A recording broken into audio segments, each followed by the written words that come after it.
বিড়ি খাবি? रुको जरा।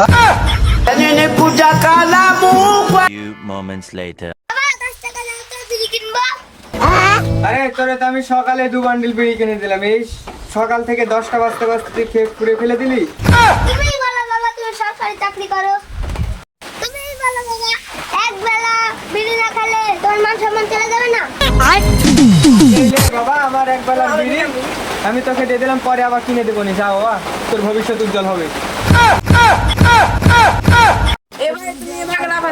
रुको। এই তুই জানিস না আমি সরকারি স্কুলের মাস্টার, আমি সাধারণ মানুষের মতন চলি না, আমি হাওয়াতে উড়ি, হাওয়াতে।